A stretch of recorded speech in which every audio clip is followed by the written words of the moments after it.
Well, here it comes.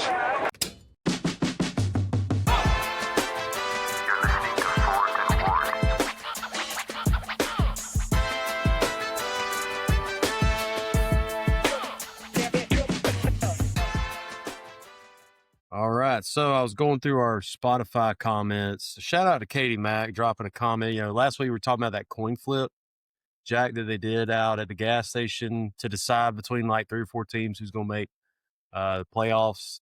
And she said that there needs to be a statue like of those guys underneath, pump 2 over there at the Valero or whatever it was. Yeah, I like in that. memoriam of that moment in Texas high school football history. Yeah, at least a plaque or something like at pump 12 or just, throw something up. Just a little memoir. Kind of like back home, they got the old like Civil War plaques. Like, here's where 20 men died at the Battle of Williamston or something like that. Yeah, that can't be that hard to get. Let's make that happen. So, yeah, maybe we could just put, brought to you by Fourth and Ward podcast, just get a little slap on there. But no, I actually, we had the first round of playoffs this past week, and I think the team that won that coin toss wound up getting beat pretty good. So, and if you remember, they were the team that got in some hot water. They were the whole reason there was a coin flip anyway. They had to forfeit several games because of some other stuff. And so I didn't know they were flipping a coin for a tiebreaker for like 4th place for a playoff spot. That was my understanding. I could have misunderstood. So if they didn't have to forfeit, they would have been like a higher seed? They would have been in no matter what, was my understanding, because they had to forfeit several games. So, like, you figure, I don't know how many teams are in their district, but, if it's a 8-team district, because I think I remember reading they had to forfeit like 6 games. But I don't know how many of those were district games. Yeah. You would think if those were all district games, and they would just be over and not have made it at all. So the fact that they were still in the coin flip scenario tells me that maybe they played like 7 district games and won one of them. Maybe there was a few. I don't know. I got to do some more research, but apparently they got knocked out. So, so did they really win the flipping a coin? They got to play. They got one more week, right? They got into the dance. History will remember that they made the playoffs. They won't remember the at the Valero station. Yeah. There was a nice breeze at the Valero, and it landed on heads, and I don't know. But the Amarillo Sandies, I think, was the school. We talked about it a little bit last week. Yeah. No, so shout out for Kate. That's a great idea. Maybe we can make it happen one of these days. Need to venture out there. Maybe one day, Jack, when there's actually a budget to like do some on-site stuff or like, do some side quests. Like we get out there to the Panhandle and go visit the Valero where the coin flip happened.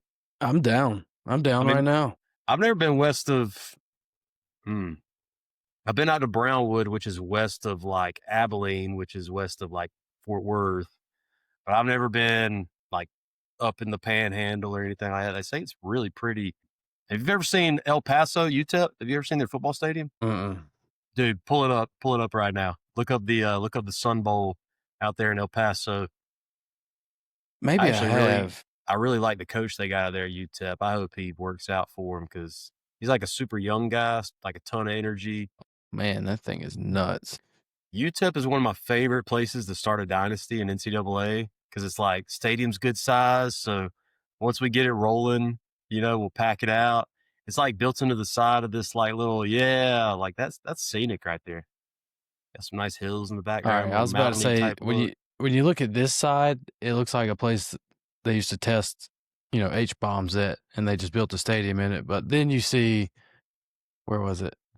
Like the whole city center behind it, all this stuff. Well, and look up how close El Paso is to the border. Like from that aerial view we were just looking at, we might actually be looking into Mexico there. So what's the name of the city? Juarez maybe is let's see here. I think it's Juarez maybe is right across the border. Juarez. How many miles does it say that spread Sister is city. Between El Paso? Exactly. So it's like right across the border, I guess. Then. I was not a geography guy, Jack, believe it or not.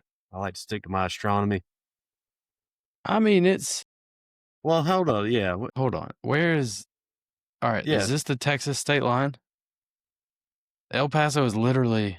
Yeah. It's right there. Yeah, because there's Juarez. Let me There's El Paso. Juarez, Chihuahua. Okay, yeah. I mean, why wouldn't I take this route? That looks much shorter. I guess the enter. Yeah, all right, there's the port. Yeah, so it's literally Split by basically in border. Mexico. Yeah. Crazy. But no, shout out to the Sun Bowl. I like to get out there. Maybe Clemson can make the Tony the Tiger or whatever they're calling it, Sun Bowl now, out in El Paso. We could do a trip. Like, I don't know what the date of that bowl game is, but we could do a podcast on site. That'd be sick. Get flights out to El Paso. Dude, the food would be so good. I guarantee it. I'm still trying to figure out this. But no, yeah, I'm down for a trip to El Paso if Clemson makes the I think it's still the Sun Tony, Bowl, or is it the Tony It's called the Tony the Tiger, the cereal, right? The Sun Bowl, the Frosted Flakes Bowl. I think it's just Tony the Tiger. Yeah, Tony the Tiger Sun Bowl. It does feature the ACC and the Pac. I know, yeah, because there was a chance the year that Clemson wound up going to the Cheez-It Bowl, which was DJ Uyunglele was playing, I think, if I remember right. Or was that the year Klubnik took over in the ACC championship? I feel like it was around that time. But anyway, there was a chance early on in that season where they might have been going out to the Sun Bowl, and I was getting pumped because I was like, it's only a 12-hour drive. Dude, that would be perfect, actually. All right, so I was trying to look up, like, what's the dates on it? Let's see. Do they not have just a Sun Bowl website? December 31st, New Year's Eve. New Year's Eve in El Paso. That might get dicey. The fireworks would probably be cool. They'll have those good fireworks that you got to get. You look over the hill and you think they're fireworks, and it's you got to throw them over you got to throw them over the fence and then like cross through and pick them up on the other side. They already have tickets on here. Okay, it says they go on sale September 1st, 2025. All right, let's see what the cost is looking like. Yeah, keep it. Just preemptively. We got a budget here. Our budget's not very big. Let's see. Wait, what kind of seating are we looking for here? Kind of like the idea of us like being, because the crowd's not going to be anything crazy. So like, I kind of like the idea of us just being up in a random corner, like trying to podcast off our phones, maybe on site. I mean, I'll put it to you this way. All right, a front row seat, 50-yard line, like, which that's not even primo. You can't see crap at that level. But you get my point. Like a higher end seat is $400 for the Tony the Tiger Sun Bowl. That's for like 50-yard line. Now you talking a low end. Give me a Bleeds up near the. We're talking $30. That's in our budget. That's good. We can make that work. That's doable. That's very doable. You could sit in row 12 for $30. All right. Where's row 12? Yeah, that's a great seat. $30. I mean, we're talking, Greenville Swamp Rabbits hockey game prices here. These are. Oh, do you remember when we got those flex tickets to go see the minor league hockey team? It was just like pick random 8 games. And so on like a random Tuesday, we're just riding up there doing our thing. Oh man, those were the days. We went to a lot that one year. The year they were really good. Yeah. They went to the playoffs. They won their division or something. They were about to play for the Kelly Cup, which is their version of the Stanley Cup. And what's the name of the league? ECHL. ECHL. I think it's the Eastern Coast. I remember we went to like a few games in that series because like we were giving the goalie the business, us and the 5 other fans there just like ragging this poor guy. What team was it? Reading something? The Reading Whalers. I don't know why I know minor league hockey mascots, but it was like apparently a rival. The Reading Royals. Because they were, it got dicey fights left and right. It was heated. Do you remember the puck? All right. We were sitting behind the goal. Dude, slap shot, ricochets off the goalie's glove over the safety net and like lands where me and you were sitting. Like, right? Yes, you caught the puck. Yeah, dude, I still have that somewhere, actually. I don't need to find it. But the odds of that happening are like non-existent, like 0. Because there's like 6 things had to go. They put a safety net up for that exact reason, and it's. Well, I remember the person that worked there came down to you and was like, "Are you okay?" And we're like, "Yeah, we're running on adrenaline and I got a puck. I'm great. Pure testosterone. We're at a hockey game, watching dudes who are plumbers during the day, play hockey by night. Out here trying to make a buck. I should have been like, nah, my head's really hurting. I think I should have sued. Try to get some money. Could have been set. They could have made you a minority owner or something like that. That was before they rebranded. Now there's so then they were the God, what were they? Road Warriors. Yeah. Which never Makes made much sense. Well, there's a lot of automotive. There's a lot of automotive industry upstate, right? You got BMW. Yeah, I guess. Goodyear or Michelin. Michelin's got, those plants up there. It's just a weird mascot, though. The Road Warriors, and it was like Well, the baseball team was the Drive. So the hockey team being the Road Warriors. I didn't think it was great. The Greenville Growl, the original. Bring back the Growl. That's what we want. These early 2000s Greenville Growl hockey. With that was the foam, dog goated. bone. Yes, hat. That was awesome. And we got to go there on a field trip. Like, I remember one random day in elementary school, they bust all of us up to a minor league hockey game. So it's like a sellout crowd of just second graders, like, watching hockey. Did you see? I think it was a basketball game in college. They did like one of these school days or whatever. They're playing a basketball game at like 10 a.m. They let all these local elementary, middle schools bus in. I mean, it's like 10,000 people, they said, were at this basketball game. And once the scoreboard hit 67, like, God, they all just lost it. They all lost it in like the decibel level. Like, those basketball players probably never played in front of a crowd that big. Because I think it was like a little mid-major, small, Division I basketball team. But anyway, kids these days. Speaking of a million things had to happen for something to go right. I was going to save this for a little bit later, but I got to tell this story because it goes right along with the puck, going off somebody's hand, bouncing off the glass, going vertical over the glass into your hand. We were in row like 4 or 5, right? Yeah. And then you just catching it. So we're in our game Friday night, first round playoff game, and we struggled first half defensively, just not able just to handle our business. Like, they weren't doing anything that we hadn't talked about all week. Just, I don't know if we were maybe looking past them or whatever. We weren't playing well defensively. Offense was doing their thing. And at one point, in the midst of the frustration, quarterback's rolling out, and they had a athletic kid quarterback. I think he's signed to play for TCU maybe at wide receiver or safety, something like that. But he was playing quarterback for him, so he's able to extend and run and do all those things. So our defensive end, guy gets loose a little bit. Defensive end's trying to give a rush.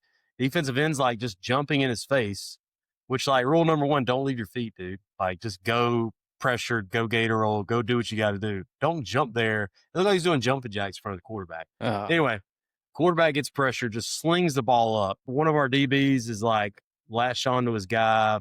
They're going into the white of the sideline, like going out of bounds. The ball bounces off the back of our helmet of our DB back into the field of play. Hadn't hit the ground yet. Our other safety's pursuing, catches it off the bounce one-handed, then tip-taps the sideline, turns, and starts returning it. I'm too busy getting mad at the DN. I'm up in the box, so I'm just focused on why's our DN like just jumping up and down. And then I hear everybody like going crazy. I'm like, what just happened? So I was like, we just picked it off. I'm like, so I got a little iPad. I'm like, how did this happen? And I cannot believe what I'm seeing. Jumping jacks to try to throw it away, hits the back of a helmet, bounces back in, one-handed snag, get a 20-yard return off of it. It's just, we got to see the tape. You should have pulled the tape, like clipped it. Yeah, maybe so we could have watched it. Maybe once we get into the off season and we're in playoff mode, so I'm trying not to share out clips, even though usually whoever you play is going to get your most recent game, right? So, but I try not to. I might try to figure out some way to get that shared out, but or at least just the off the helmet. We don't need to see any. That sequence was pretty. Just the cool stuff. It was pretty wild, yeah. But I'll get that for you guys, no doubt. Oh, Ole Miss put it away. Dang.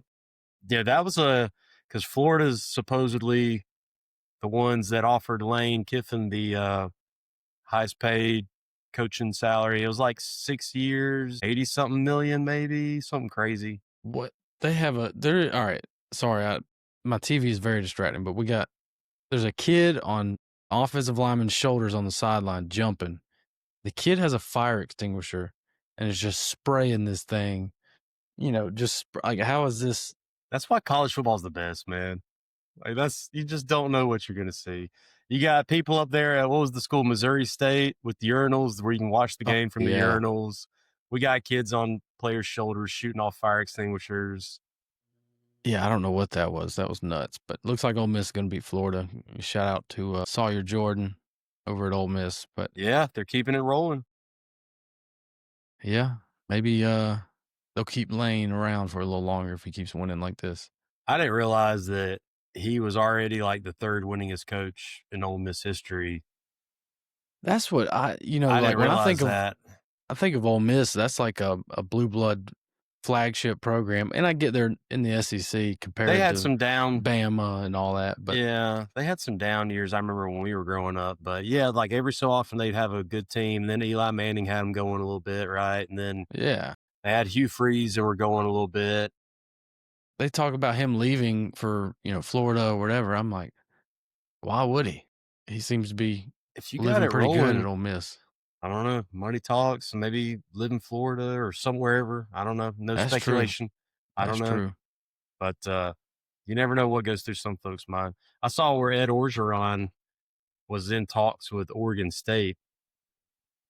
I'm like, that don't seem like a culture fit. But, he coached at Southern Cal for a little bit when they were rolling in the early 2000s. So, stranger things. No, he seems like he should probably stay in the state of Louisiana. Just the way he talks. Go to, what is it, the Raging Cajuns? Go to UL Monroe. Yeah. Yeah.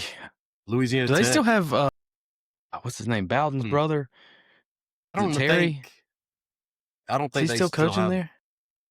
I don't think they still have Terry Bowden. I know he was there for a while because every time I'd make the trip on I-20, they had a big billboard with Coach Bowden on there.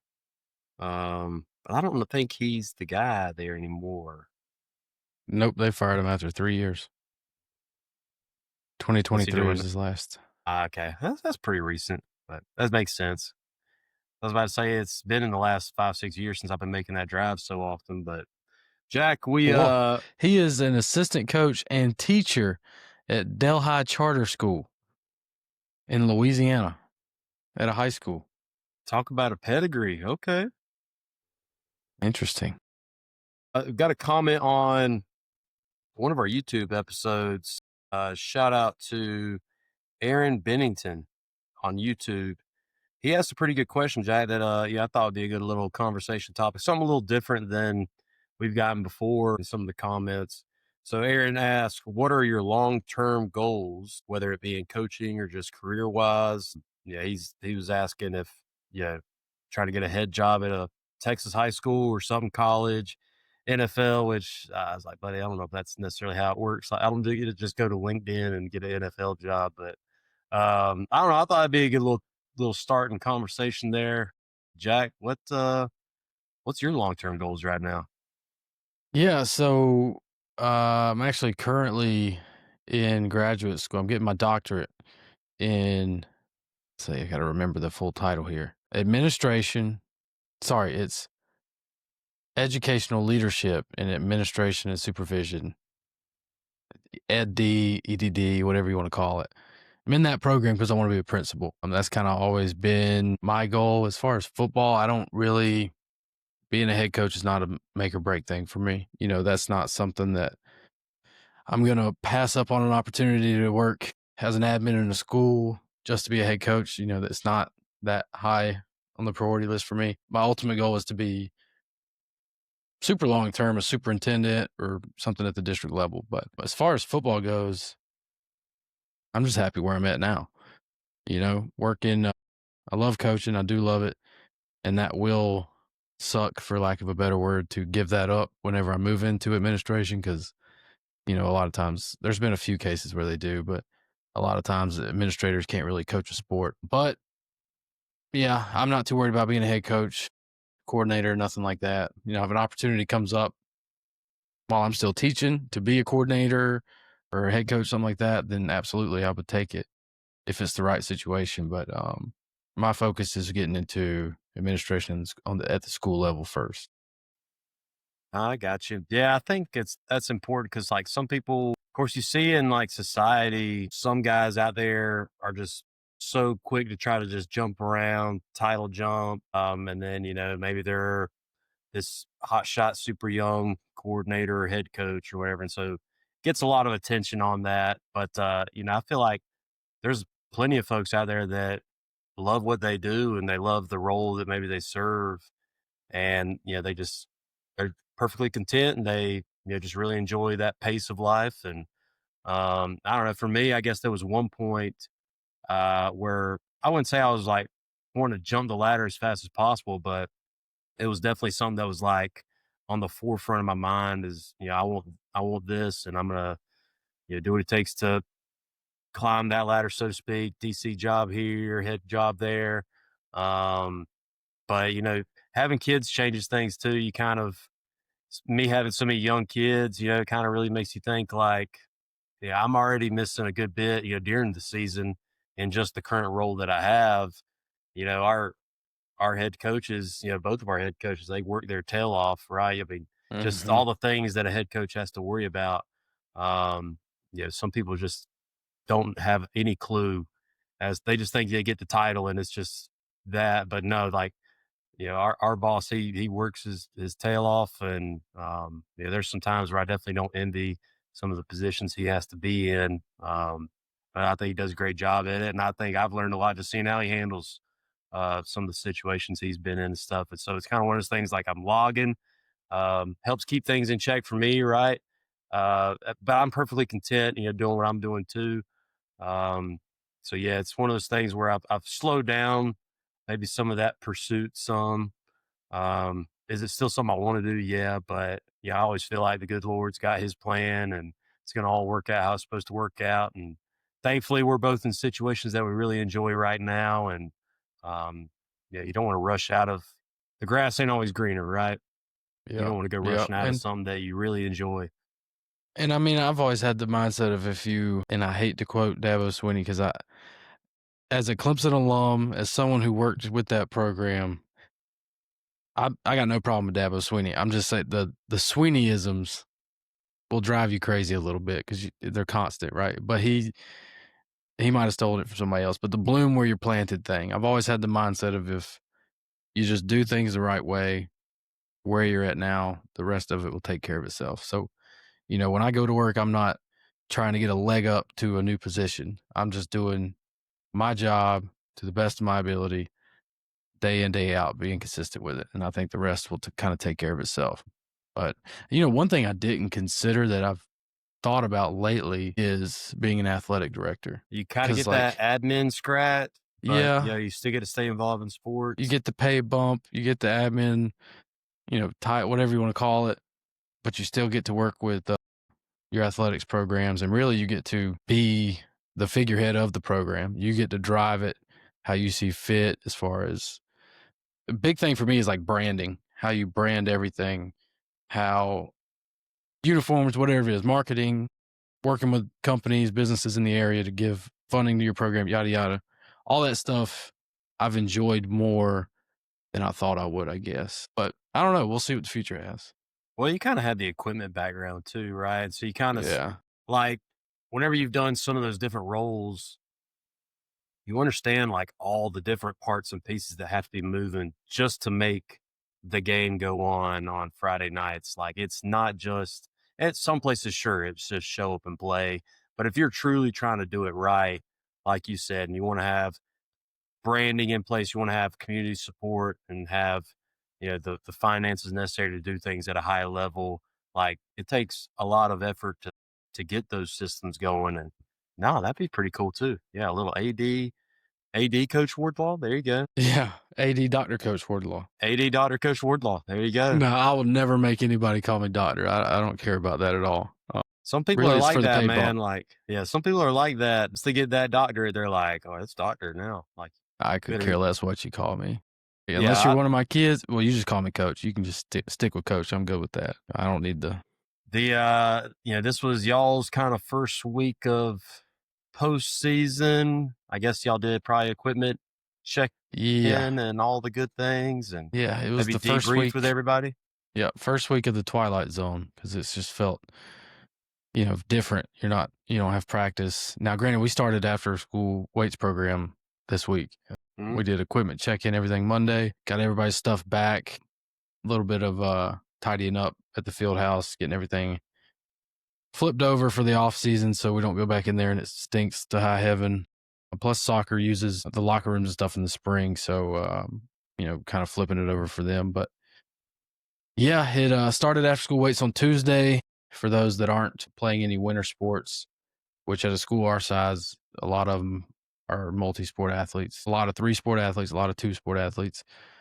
So the numbers are lower, but we do have more programs in there as well. So like soccer's in there, baseball, softball's in there after school with us. So it's pretty full. It's a good switch up. You're used to the same group at practice every day. And I love those kids to death. It's just a good switch up to work with, soccer athletes or baseball athletes that you don't get to work with as often.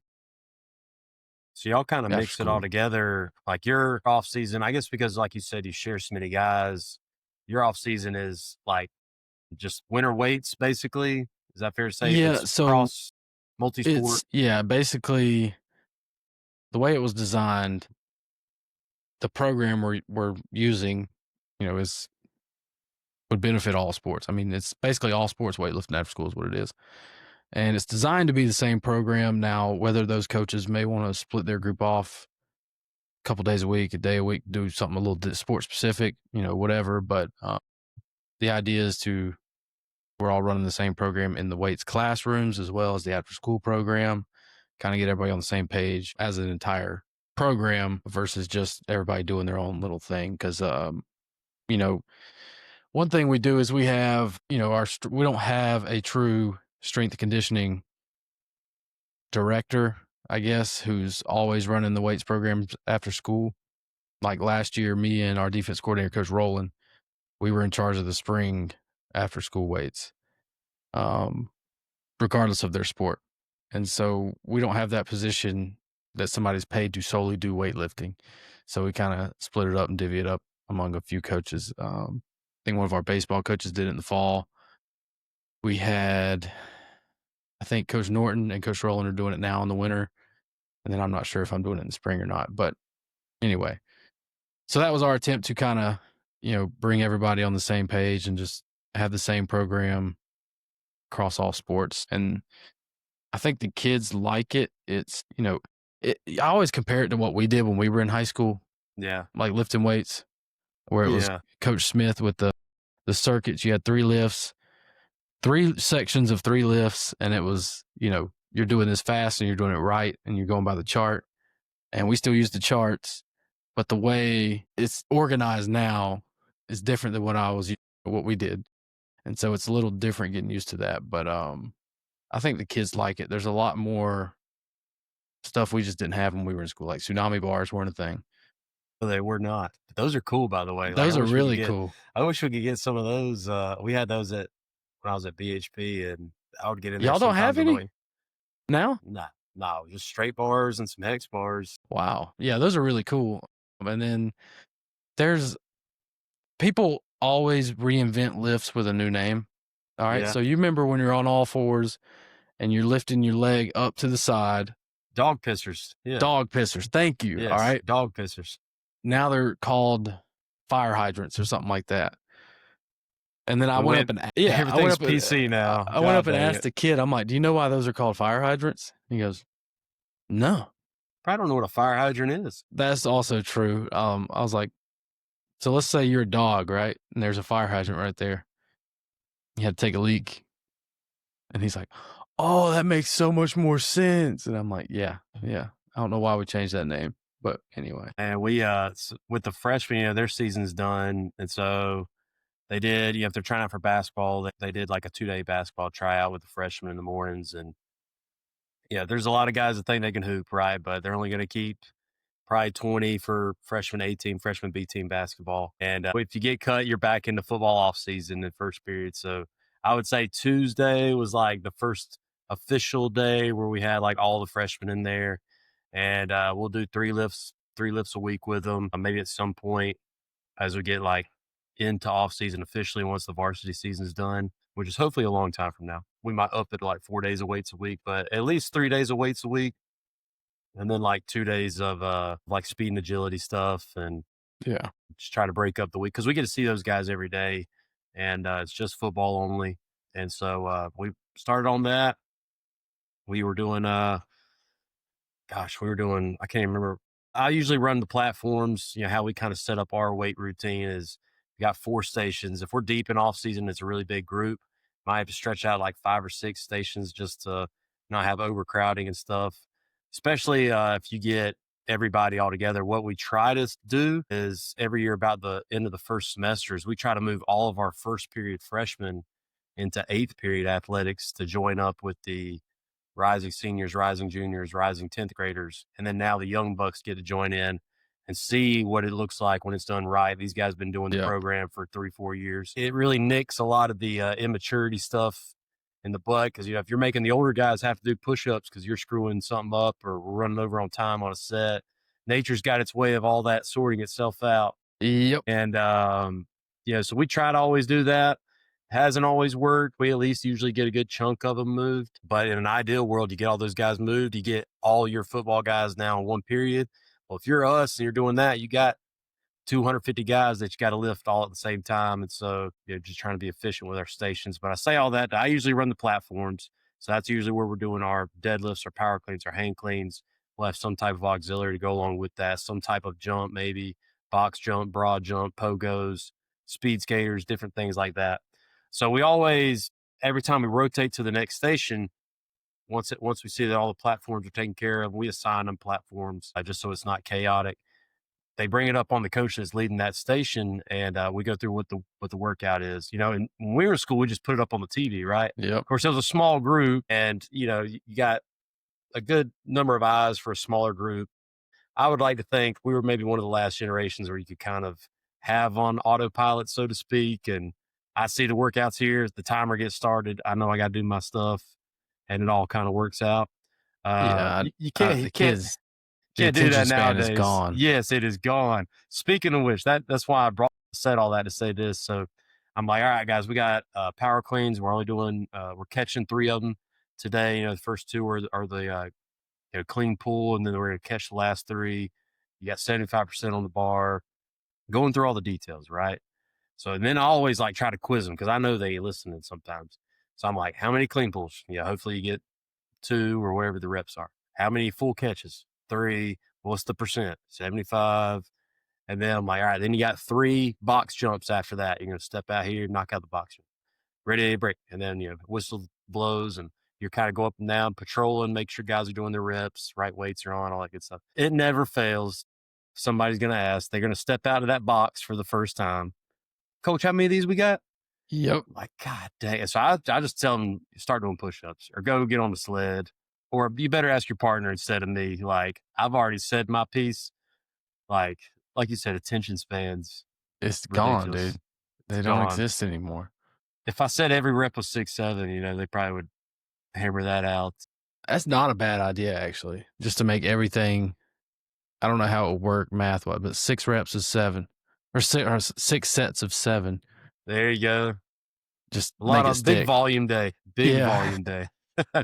But now we had our kind of let the cat out of the bag on our playoff game that we had last night. We're recording this on Saturday. Got to host it, which is a special thing out here. Usually if you're a 1 or a 2 seed, that first round playoff game, you're gonna have the chance to host. So it's not something that's just given to you, right? You got to go out and finish in the right spots in terms of your district, and you get that privilege. So, and for us, we had 6 games on the road this year, plus the scrimmage was on the road. So we were only at home for 4 games.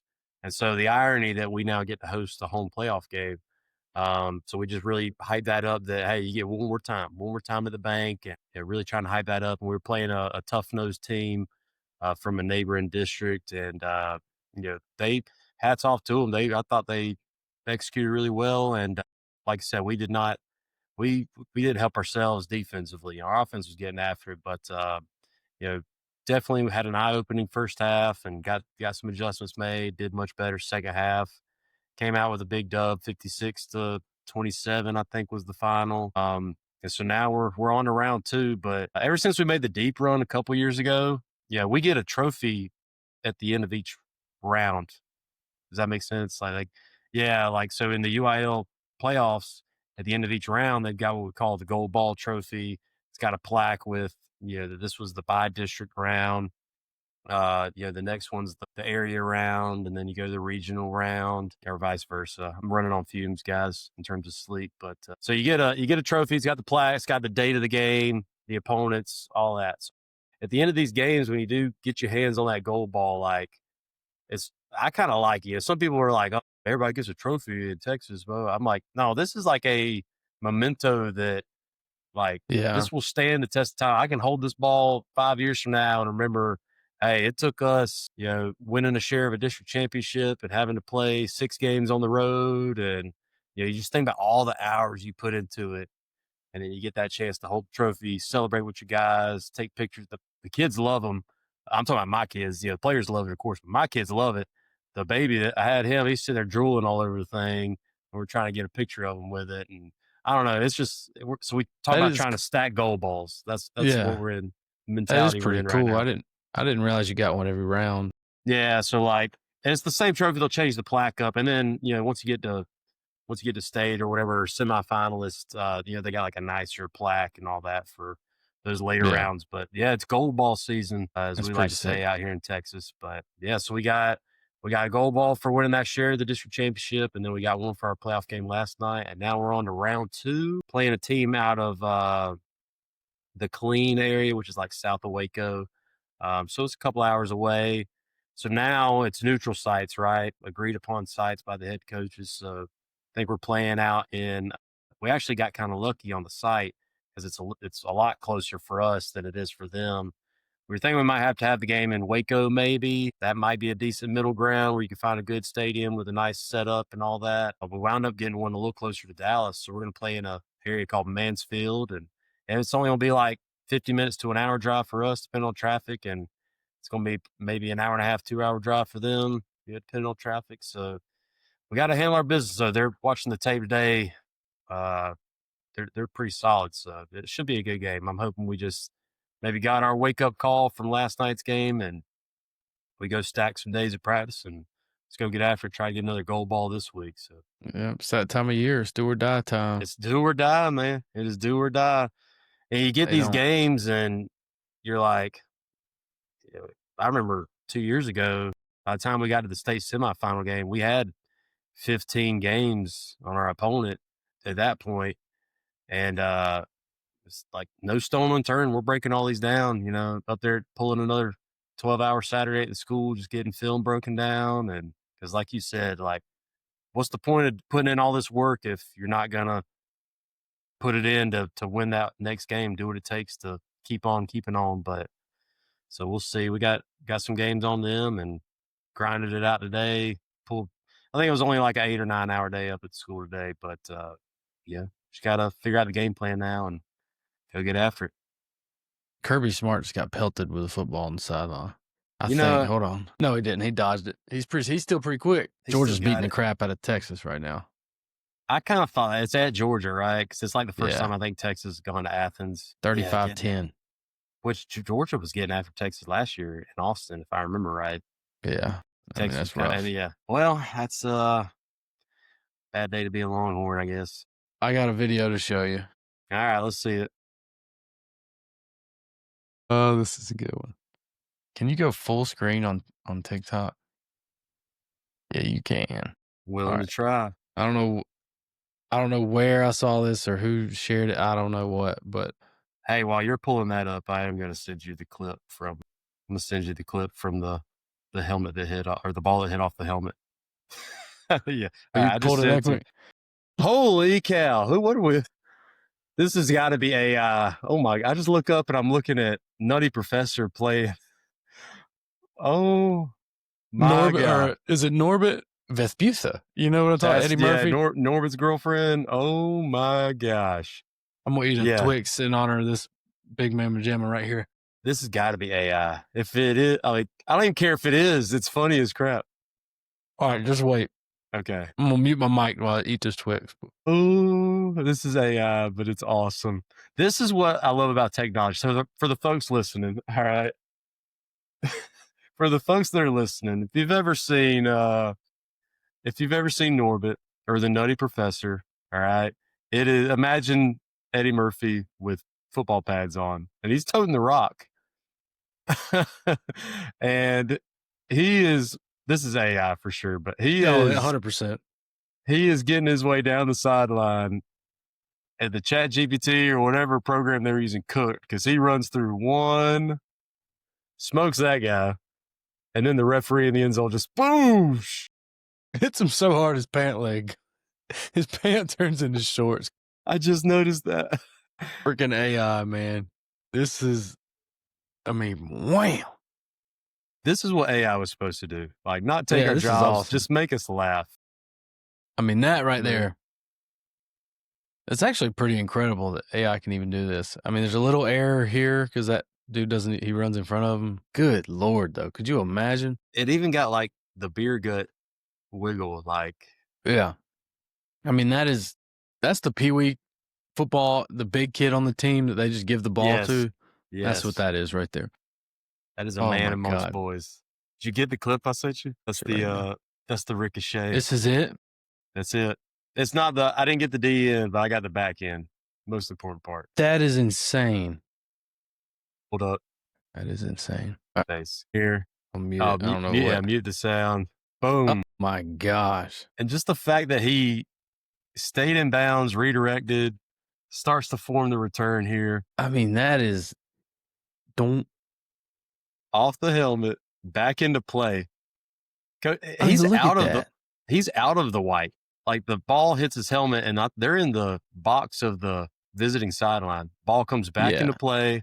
One hand snagged by our other safety as he's tiptoeing. The running joke was that, normally we struggle some getting picks in practice. And so the joke was that normally we can't catch a cold, but then we go and do something like this on a Friday night in a playoff game. It was nuts to see. It was nuts to see live because even this ref got excited. Watch him plant his foot and then do a little skip, oh, he caught that. Wait for it.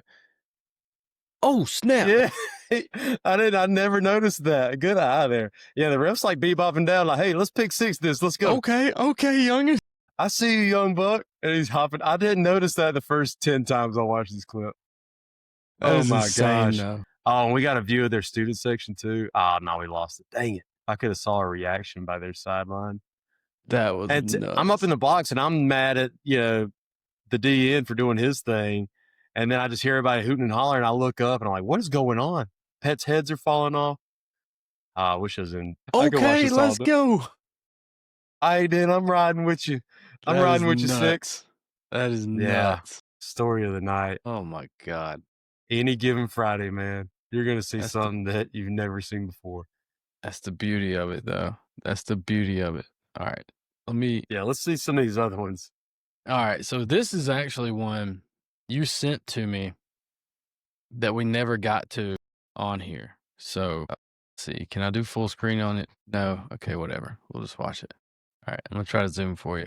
I don't know if you remember sending this to me or not. It's drawing a blank. Oh, wait. Boom.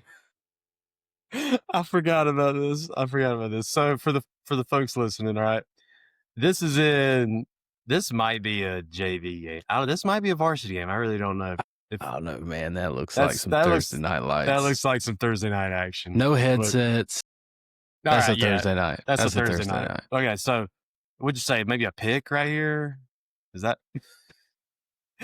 what happened? That's the fumble. I think the white team is on offense. And it'll play back here in a second, but I think based on the numbers I'm seeing, looks like a lot of O-lineman numbers. Okay, so it was a kick return or something. No, it's a pick. So anyway, defense is returning it. He gets tackled about midfield, and then a random dude on the defense, the guys that just picked it off, just comes in out of nowhere, and Shawn Michaels, sweet chin music to the back of the opposing player. Would never condone this. Like, this is absolutely terrible, but it is so funny to be an outsider watching this. What was he like doing that for? It was a good tackle, and the dude just yeah, and nothing dirty. I don't know. Maybe there was a peel back or something, but I don't know. It's kind of just like Waterboy. That's the vibe I'm getting. 62. He gives him the ball so he can score, and then just goes and drop kicks him. That's exactly what this is. Bobby Boucher out there. I wish I knew some context on. Well, it says East Texas. Captain Insano shows no mercy. Somebody else got the reference. East So Texas it was game somewhere day. in East Texas. Small school East Texas. Colors are white, all white for the visitor. And again, this Thursday night, it's hard as hell. No logos on helmets or anything, but this is a good find. I can't believe we didn't get to this already. It looks like NU on the field. Man, there's some parts I don't know that I've never heard of before. I learn new school names all the time. The comments are undefeated on any video. Oh, they're incredible, man. Hey, speaking of comments, about time for Team of the Week. It's about that time. And it's all based on y'all's comments, y'all. So while Jack's pulling up the wheel here, y'all can be dropping your comment with your nomination for Team of the Week. Maybe it's your favorite team. Maybe it's a team that had a huge win last week that's not on our radar. Maybe they're from one of the 48 states where we have listeners. Maybe it's from a football game in Germany from some of our listeners in Germany, Jack. So I don't know. Like, comment your Team of the Week, and we'll get them added to the wheel. Your odds get worse every week, like we always tell you. We take one off each week as we pick them, but when you're adding multiple each week, it just grows exponentially. So drop your comments, guys. It is brought to you by the Gridiron Spice Company. As always, use that code 4th and Ward, the number 4 THANDWARD at gridironspiceco.com. Get 10% off your order. I recommend that 5-wide bundle. You get every blend for $55. That's $11 a jar. Knock 10% off that. $50. Ships for free. All right, let's spin the wheel. Shout out to wheelofnames.com, by the way. Hopefully they don't get after us. Keeping our Team of the Week hopes alive. Looks like MacArthur. Is he going to stay? MacArthur High would have School. been a good one. Carthage was the next one on the list, Jack. They are some dogs. All right, this was MacArthur High School, and I want to say it was Houston area. Maybe I feel like when we were talking about putting on the wheel, it was Houston area. I could be wrong. I have that's slept not since it. then. Let's go Texas. All right, I got to look back at the records here. Give me a second. Confidential. MacArthur. That is the MacArthur Generals in Houston, Texas. Okay, the MacArthur Generals, Houston, Texas. H-Town, hold it down. All right, so that's them right there. MacArthur Generals. I kind of like that. The logo there. Oh, a little 5-star. That's pretty cool. That'd be sick if that was on their helmet, just the 5 stars. Or if it was like an M, maybe a block M, and they just did the stars for their pride stickers. That'd be pretty sick. All right, what are we looking at here? Looks like MacArthur is in a similar boat as I was this year. So believe me, MacArthur, I feel your pain. Okay. Hey, let me see some of these names that they're playing. I've been there, get MacArthur. my glasses out, man. Good Lord. All right, let's see. What classification are we looking at here? So Houston area, obviously it looks like their most recent game was a struggle. 2-8 on the season. Tough year for the 6A Generals. Region 2, District 14. Does that mean anything to you? That's what are y'all 6A? We're 6A. Yeah, we're 6A, and then for playoffs, we're in the Division 2 bracket. Their district's just district number 14, kind of like y'all are probably region, whatever, maybe identifier that they have for y'all's regions. But so what is Region 2 in Texas? They break up the state into different regions, and then there's districts within that region. Okay. So like as you advance through the playoffs, you're going to have by district where it's 2 districts going against each other. And then you get to eventually the regional finals where it's the best from this pocket of Texas, and then semifinals, so on and so forth. So are they Division 1, Division 2? Well, without knowing enrollment. So we talked about this a little bit last week. Like if you finish top 4 in your district, then based off your enrollment numbers at the last realignment, you might go Division 1 or Division 2 if you have, the 2 higher enrollments of the 4 that qualify. It's a little different from 6A. 5A and below, it's pretty simple. It's already all split up for you, but there's 6A for sure. So we know that they've got at least probably 2,300 kids. But looks like they had a building year. Jesus, not student debt. All right. 3,500 in the 23-24 school year. Hold on. That can't be right because now it says 1,900. Okay, there's another one in San Antonio. There are some school districts too that their school might have 5A enrollment numbers, but if they've maybe got a couple of schools in that school district with 6A numbers, but maybe they have like several, maybe they have 8 high schools in their school district, right? They might have their 5A teams actually opt up and play 6A schedule so that it makes the travel easier. You know what I'm saying? That makes sense? Yeah. Because there's some school districts out here that have 7 high schools in them with somewhat similar numbers. So you could literally just have a district that's all the schools in a school district or in that one particular area.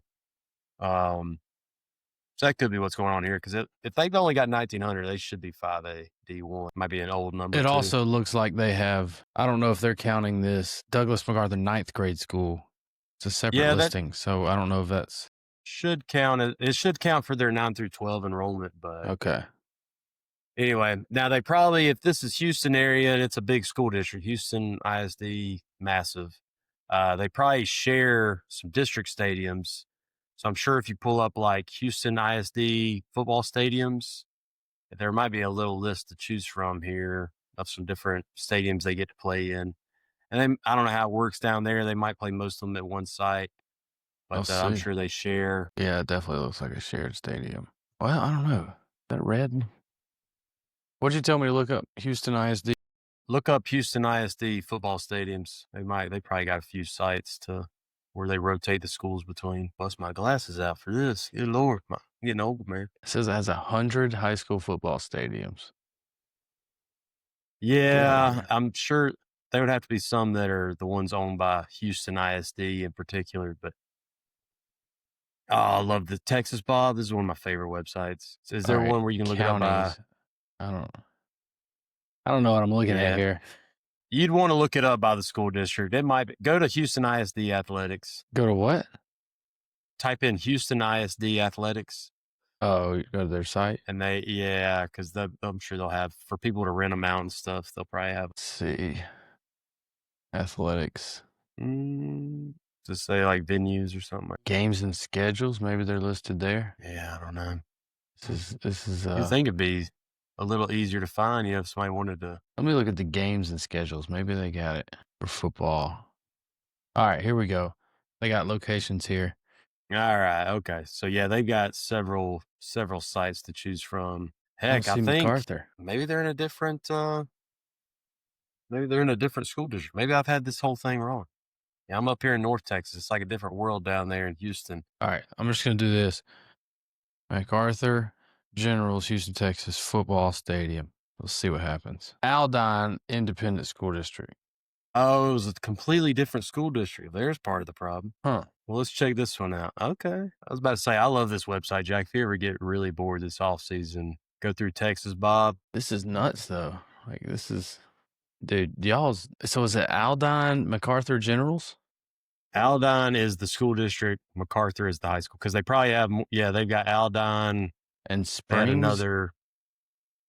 They had another school. All right, so this is their stadium. It does serve them. Okay. Confirmed.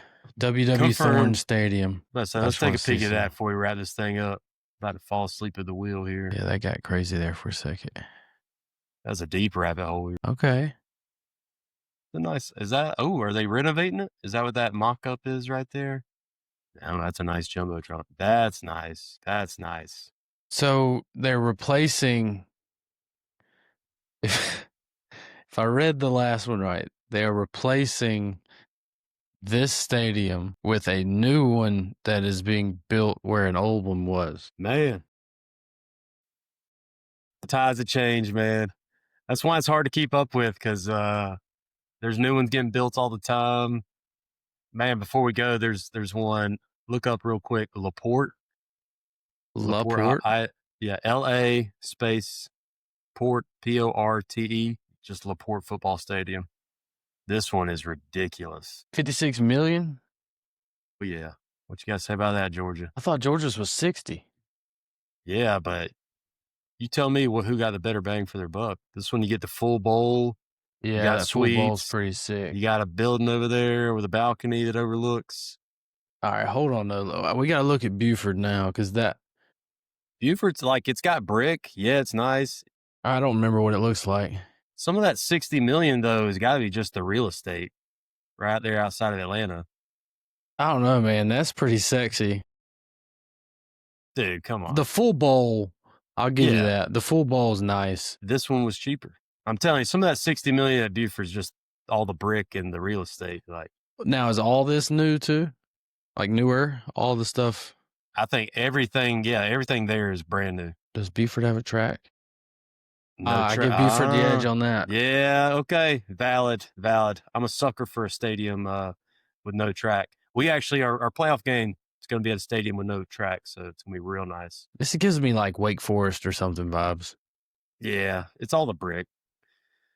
All right, man. Sorry, Houston. We didn't mean to get derailed here, but we went on. We got to look at the uniforms. Yes. We'll circle back here. Here we go. Houston, or it's not Houston Generals. God dang it. I'm dead.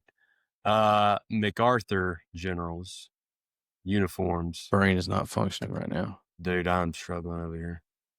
All right. Oh, Return of the Mac. That's a blurry photo. All right. Looks like Adidas. Some alternates.